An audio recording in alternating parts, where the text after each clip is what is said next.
Hi friends, this is Parvati from AHPRA. Welcome to my channel. I need your support, so please subscribe, share and like my videos.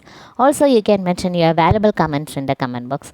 Today I am uploading here the video Notary Attestation for AHPRA documents. We want to follow some criteria for the Notary Attestation. Today we are discussing this one here, okay?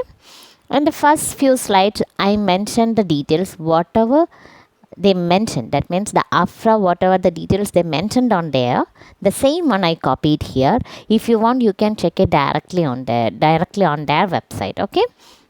So in the first slide, I mentioned who can verify the documents. Okay, I'm from outside Australia. Because of that, I just mentioned that one only here. If you are from Australia, you can check it their site. They clearly mentioned each and everything in their website. Okay.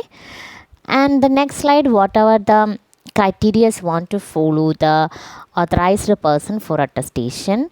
That means I mentioned in the sixth slide, I mentioned whatever I done for my certificate. Okay, certificate attestation for notary attestation, whatever I done for my certificate, I already mentioned here.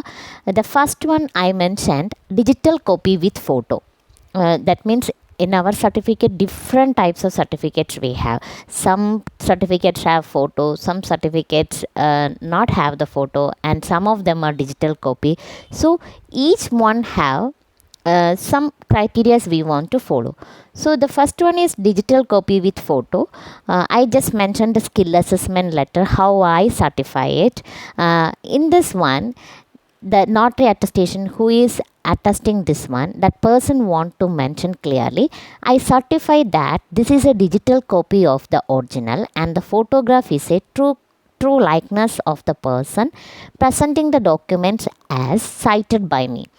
Then they can whatever the attestation they want to doing for this one normally, then they can complete it that one. Okay, and the next model is copy of original document with photo. I just mentioned the driving license I done for this one. So in this certificate we want to means the authorized person want to mention, I certified this is a true copy of the original and the photograph is a true likeness of the person presenting the documents as cited by me. Then they want to sign and they want to seal it. Okay, then the next one, digital copy without photo. I just mentioned the CAPS result, how I done it. They want to mention, that means the authorized person want to mention, I have cited the original document and certified this is to be a true or digital copy of the original. Okay, then they want to sign and remaining attestation they want to do it, they want to complete it. Okay, and the next one is copy of original document without photo.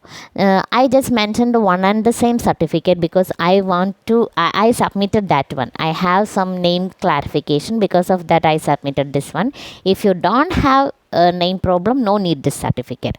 I just mentioned one of the example for this type of certificate. Okay, in this one, the author is the person want to mention, I have cited the original document and certified this is to be a true copy of the original. Okay, then they want to sign it, and remaining whatever they want to do it, they can complete that one also. And the next one is statutory declaration. This one everybody no need this certificate. That means some persons, same as like me, if they have any name clarification or name problem in their certificate, they want to submit this one. If you want to submit this certificate, the AHPRA will send to your mail clearly you want to submit this statutory declaration, then only we want to submit this one. Okay, so I mentioned the link in description box for this one, you can check it on there. In this certificate, they don't want to write it whatever we discussed previously, because in this declaration form they already mention like who is where is it's declared at which place and the date, and also we want to mention the month and year. This everything, the whole details want to mention by the authorized person only. Okay, So the declaration form, the Word format, I mentioned the link in description box. Don't forget to check it, that one. If anybody need, you can take it from there and fill it, and not by handwritten. You want to type it by the Word, with the help of the Word. You can do it this one. Okay, today I'm just wind up here. Okay, again I am just reminding, please support me. I need your support. So please subscribe, share and like my videos. Also, you can mention your valuable comments in the comment box. Okay, thank you.